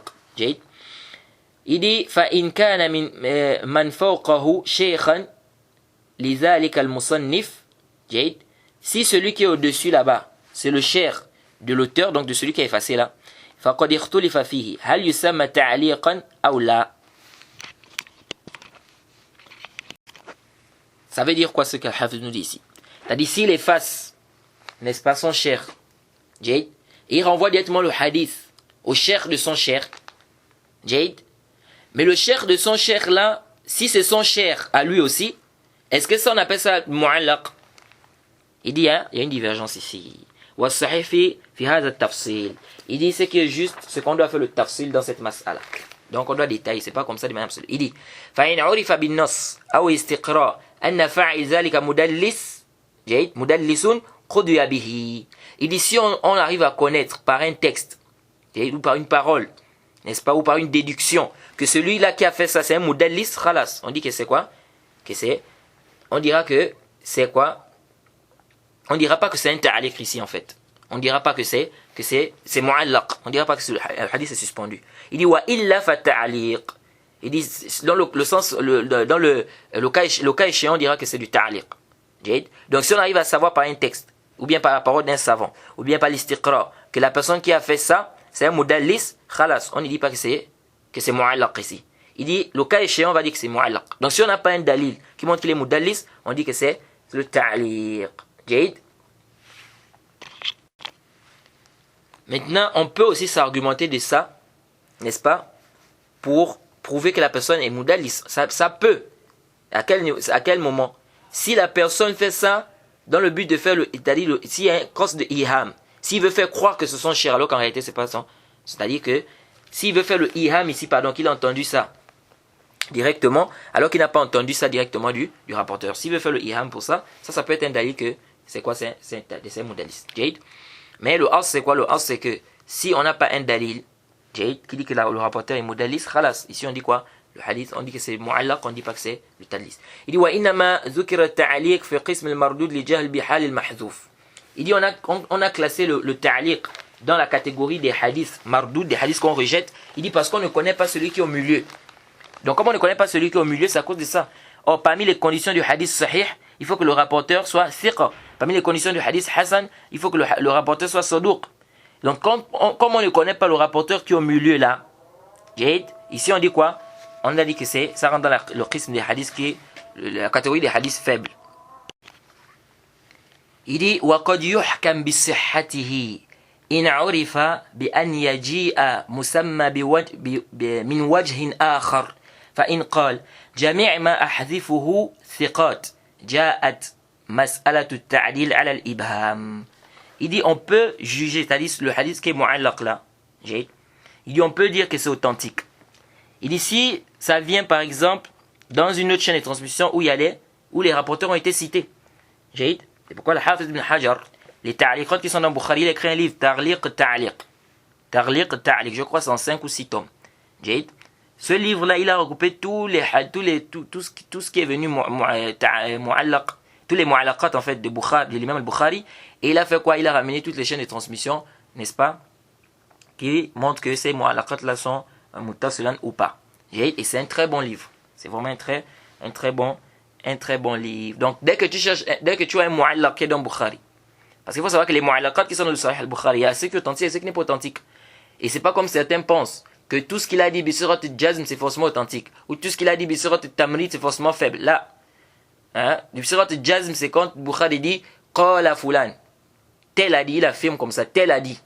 Mais bisurat al-tamrid, il dit quoi? Il dit ru'iya, qil, yuzkar. C'est-à-dire on rapporte, on a dit, n'est-ce pas, on cite de tel. Est-ce que oui, ça c'est bisurat al-tamrid. Donc, lorsque l'imam al-Bukhari dit par exemple Abu Huraira a dit, ça c'est quoi? C'est mu'allaq parce qu'il a enlevé quoi? Toute la chaîne de transmission, il a effacé toute la chaîne de transmission. Il dit ensuite, il dit maintenant, il dit si, فإن قال جميع ما حذفه ثقات. S'il dit, donc soit, c'est-à-dire on peut juger cette chaîne de transmission authentique si ça vient dans une autre chaîne de transmission où les rapporteurs ont été cités. C'est-à-dire les rapporteurs qui ont été effacés là, on les trouve dans une autre chaîne de transmission. Là, on peut dire que le hadith il est authentique. Il dit fa'in qal, ou bien s'il dit tout ce que j'ai effacé là c'est des thiqat. S'il dit tous les gens que j'ai effacés dans la chaîne de transmission c'est des rapporteurs dignes de confiance. Il dit ja'at mas'alatu ta'dil al-ibham. De là nous avons la mas'ala du ta'dil al-ibham. C'est-à-dire quoi du ta'dil al-ibham? C'est-à-dire si un savant dit par exemple haddathani thiqa. Est-ce que ça c'est un ta'dil? Il dit par exemple un thiqa m'a dit. Quelqu'un de digne de confiance m'a dit. Est-ce que ça là, on doit considérer ça comme étant des éloges et donc on considère ça, on prend ça? Ici il y a un khilaf. Mais l'avis que nous trouvons juste avec le plus savant, c'est que ça là, on ne considère pas ça. Ça peut être un ta'dil de son côté, c'est-à-dire chez lui c'est un ta'dil, mais on ne considère pas. Pourquoi on ne considère pas? Certains savants, bien les savants qui ont dit qu'on considère, ils disent quoi? Ils disent si par exemple on a un rapporteur qui s'appelle par exemple Mohammed ibn Ibrahim et qu'il y a un savant qui vient il dit Mohammed ibn Ibrahim est thiqa. Il dit est-ce qu'on ne va pas prendre son tawthiq même si on ne trouve pas d'autres savants qui ont fait le tawthiq, qui ont fait l'éloge de ce rapporteur là. Mais même s'il est le seul qui a fait les éloges de ce rapporteur là, Mohammed ibn Ibrahim, on prend ou on ne prend pas? On prend. Bien sûr tant qu'il n'est pas connu pour être un mutasahil par exemple comme Ibn Hibban. S'il aussi s'isole par exemple avec un tawthiq, on ne prend pas. Bien évidemment on va détailler ça, Inch'Allah, quand on va parler de Jahala, qu'il y a aussi des tafsils par rapport à cela. Mais ici, là, ils disent quoi? Ils disent que si le savant, là, qui est reconnu, il dit que Mohammed Ibrahim est thiqa, même s'il n'y a pas d'autres savants qui ont dit qu'il est thiqa, on prend. Ils disent, mais c'est la même chose ici. Ici, là, quand il dit haddathani thiqa, donc il a fait le tawthiq d'un rapporteur, donc on doit prendre également. On doit prendre également. Mais ici, nous disons non. Et parce qu'ils disent quoi? Ils apportent beaucoup de paroles. C'est-à-dire, ils vont te dire non, mais avec son wara', sa connaissance, n'est-ce pas? Il connaît les asbab de jarh wa ta'dil, tout ça. Donc ça veut dire quoi? Il ne peut pas ici. S'il dit haddathani thiqa, s'il dit un thiqa m'a dit, c'est quoi? C'est que le rapporteur est thiqa. Ici là notre problème, nous sommes d'avis quoi? L'avis que je trouve juste là le plus savant c'est que on ne considère pas ça. On peut peut-être considérer ça comme étant un tawthiq de sa part. Il est thiqa chez lui, mais ça ne veut pas dire qu'on doit prendre ça comme étant un tawthiq, on doit prendre le hadith comme ça et authentifier ça. C'est-à-dire si on trouve dans une chaîne de transmission un rapporteur qui dit par exemple haddathani thiqa, ce rapporteur est digne de confiance. Il dit haddathani thiqa. Est-ce qu'on authentifie le hadith? Ceux qui ont dit qu'on prend ça comme un tawthiq, qui vont dire que le hadith est authentique. Mais les savants qui ont dit non, ils vont te dire non. Ici le hadith est da'if. Pourquoi il est da'if? Parce qu'on ne connaît pas le thiqa qu'il dit là. Et intabi'uhuna. Ici le problème, pourquoi on dit ça? Ici le problème c'est pas parce que c'est-à-dire, on ne doute pas de son tawthiq. C'est pas là-bas le problème. Le problème, c'est quoi? Le problème, c'est que parfois, un rapporteur, parce qu'on peut dire, peut-être il a fait le tawsik d'un rapporteur qui est majrouh. C'est-à-dire, il a peut-être dit que ce rapporteur-là est thiqa, alors que ce rapporteur-là, certains savants voient qu'il est daif. Et les savants qui l'ont rendu daif ont des arguments et ils ont fait le jarh mufassar. Est-ce que vous suivez? Et lui, peut-être il n'est pas au courant. Est-ce que vous suivez? Donc ici, quand il dit un thiqa, un digne de confiance m'a dit, il faut qu'on sache qui est ce digne de confiance. C'est-à-dire que si on a au moins, c'est-à-dire si on a ce digne de confiance là, on le connaît, c'est-à-dire on le voit sur la chaîne de transmission, là on peut savoir de qui il s'agit et on peut voir s'il y a des paroles des savants ou pas. Mais comme ça, quand on dit haddathani thiqa, comment on va savoir si ce rapporteur-là, il y a des savants qui ont parlé sur lui? Quand il dit un digne de confiance m'a dit, on ne peut pas savoir ici, est-ce que les savants ont parlé sur ce rapporteur-là ou pas? Parce que si on trouve, parce que si par exemple ce rapporteur-là, il y a des savants qui ont parlé sur lui, et ils ont parlé avec un jarh mufassar, ils ont apporté des dalils et tout, ils ont apporté une critique détaillée. Ce rapporteur-là ne va pas travailler avec lui. Est-ce que vous voyez, on ne va pas travailler avec lui. Donc le fait qu'il soit mubham comme ça, un digne de confiance m'a dit, on ne peut pas savoir est-ce que les autres savants ont critiqué ce rapporteur-là, oui ou non. On ne peut pas savoir parce que ici tu as dit un digne de confiance m'a dit, mais un digne de confiance m'a dit c'est qui? Est-ce que vous voyez un peu? Donc c'est à cause de ça, ce n'est pas parce que on va dire non, donc c'est différent, la figure est différente ici. C'est différent d'un savant, il dit tel rapporteur est thiqa. On connaît bien, on voit bien le rapporteur Mohamed ibn Ibrahim. Il dit il est thiqa. Il n'y a pas de problème, pourquoi? Parce qu'on peut facilement voir est-ce qu'il y a des savants qui ont critiqué ce rapporteur ou non. Mais par contre, quand il dit haddathani thiqa, un digne de confiance m'a dit, comment on va fouiller si ce rapporteur-là, il y a des critiques sur lui ou pas? Est-ce que vous voyez? Donc à cause de ça, nous disons que ça là, on ne peut pas considérer ça. Et ça, c'est l'avis de la majorité des savants. Hein, le tawthiq, là, Ibham comme ça, ils ne considèrent pas ça. La majorité des savants ne considèrent pas ça. C'est ce que Hafs va nous apporter ici. Il dit donc ici, wal jumhur la yaqbalu hatta yusamma. Le jumhur dit qu'on ne prend pas ça jusqu'à ce qu'il cite. C'est qui? On dit comme ça, haddathani thiqa. Hein? Ou bien tout ce que j'ai effacé là, c'est des thiqat. Et le jumhur, la majorité des savants disent non, on ne prend pas. La majorité des savants des hadiths disent non, on ne prend pas. Il faut que tu nous cites qui tu as effacé là. Comme je vous ai dit ici, c'est pas parce qu'on doute de son tawthiq, non. C'est parce que il se peut ici qu'il y a des critiques détaillées sur ce rapporteur là. Et donc, s'il y a des critiques détaillées, ici, on sera obligé de quoi? D'appliquer les qawaïd de jarh wa ta'dil. Mais comme ici, tu dis, thiqa, haddathani thiqa, un thiqa m'a dit, un dit de confiance m'a dit, on ne peut pas savoir qui c'est, on ne peut pas savoir s'il y a des critiques ou pas. Donc, il y a une différence entre les deux. Et ça, c'est l'avis que nous trouvons juste à l'aise le plus savant. ولكن قال ابن صلاح هنا ما ابن صلاح dit إذا وقع حذف من كتاب التزمت صحته كالبخاري فما أتى فيه بالجزم دل على أنه ثبت إسناده عنده وإنما حذف لغرض من الأغراض. Il dit ici maintenant le hadith là, c'est-à-dire l'effacement ici émane de quelqu'un qui s'est imposé, c'est-à-dire quelqu'un qui a dit qu'il ne prend que du sahih, comme Bukhari par exemple. Il dit ce qu'il apporte avec le sirat jazm. Donc il dit comme ça, tel a dit. Hein? Le prophète a dit, Abu Huraira a dit. Il a dit comme il a affirmé. Il n'a pas dit on dit ou bien on rapporte. Il dit ça prouve que c'est authentique chez lui. Ah, regardez, min diqqat ibn Salah. Ça montre la précision de Ibn Salah. Il dit ça montre que le isnad est authentique chez lui. Pourquoi il a dit chez lui? Parce qu'il se peut que ça soit pas authentique chez les autres. Et on a vu des savants qui ont rapporté, des rapporteurs d'Aïf. L'imam Shafi'i a dit qu'il avait un professeur qui était faible. Et les savants l'ont rendu même faible. D'autres même l'ont accusé même de mensonge. Un de ses professeurs. Ils l'ont accusé de mensonge, mais pourtant l'imam Shafi'i a rapporté de lui. L'imam Malik dit qu'il a rapporté d'un rapporteur Abdul Karim. Certains savants d'Aïf ont rendu faible. Donc il se peut ici que ce rapporteur soit chez ce savant-là, il n'est pas chez les autres. Donc il faut qu'on le cite. Dire comme ça seulement haddathani thiqa fihi nazar. Il doit innama huzifa li gharad min al-aghrad. Il dit mais il a effacé à cause de quoi? D'un but parmi les buts. D'une raison parmi les raisons. L'imam al-Bukhari, par exemple, pourquoi il a fait le ta'liq? Il y a plusieurs raisons. Parfois, peut-être le hadith, il l'a déjà cité dans un autre endroit. Donc ici, là, il ne cite plus la chaîne de transmission. Il a cité le hadith dans un autre endroit que la chaîne de transmission. Ici, il ne cite plus, il dit seulement Abu Huraira a dit. Est-ce que vous voyez? Ou même pas. Parfois, ici, ça n'a pas réuni les conditions de son sahih. Comme ça n'a pas réuni les conditions de son sahih, c'est pourquoi il a pris ça juste comme ça. Il a dit Abu Huraira a dit. Mais ça peut être authentique chez lui. C'est-à-dire c'est authentique. Mais sauf que ça ne réunit pas les conditions qu'il s'est mis pour rapporter un hadith dans son sahih. Donc il cite ça quoi? Ta'liqan. Ou bien il cite ça pour faire le tafsir d'un verset, ou bien pour faire l'explication de quelque chose. Ensuite, il dit وَمَا أَتَى فِيهِ بِغَيْرِ الْجَزْمِ فَفِيهِ مَقَالٍ. Donc, ici aussi, quand il a dit ce qu'il a dit, بِسُرَةِ الْجَزْمِ, il dit c'est authentique chez lui. Donc, ça ne veut pas dire que c'est authentique, n'est-ce pas, chez tous les savants là. Okay. Donc, c'est pas comme ça de manière absolue. Ce que l'imam Bukhari a, parce qu'il y a des gens qui viennent, ils te disent l'imam Bukhari a rapporté ça بِسُرَةِ الْجَزْمِ. Oui, il a rapporté بِسُرَةِ الْجَزْمِ. Mais est-ce que ça veut dire quoi? Est-ce que ça veut dire, est-ce que ça veut dire que c'est authentique chez tous les savants? Donc, okay. C'est vrai de manière générale, les hadiths, les mu'allaqat que l'imam Bukhari rapporte dans son sahih, bisirat al-jazm, c'est authentique. Et c'est pourquoi je dis, faut toujours revenir à quoi? Au livre de Al-Hafiz ibn Hajar qui est Tarliq al-Ta'liq. Donc il y a un doute sur un athar, ou bien il y a un khilaf, il y a une divergence sur une question, par rapport à un athar qui est mu'allaq dans Sahih al-Bukhari, on repart dans le Tarliq al-Ta'liq de Al-Hafiz ibn Hajar. Il dit, et ce qu'il n'a pas cité avec bisurat al-jazm, donc il n'a pas affirmé, il dit fihi maqal, il y a des paroles. Donc ça aussi, certains pensent aussi que tout ce qui vient dans le Sahih Bukhari comme ta'liq, ou bien tout ce que l'imam Bukhari cite dans son comme ta'liq dans le Sahih, ils pensent quoi? Ils pensent forcément que c'est daif. Si ça vient bisurat al-tamrid.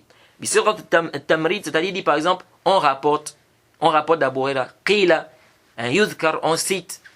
Donc ils pensent que tout ce qui vient comme ça, c'est daif. Là, yalzam. Ça peut être authentique comme ça peut ne pas être authentique. Ça, il faut repartir.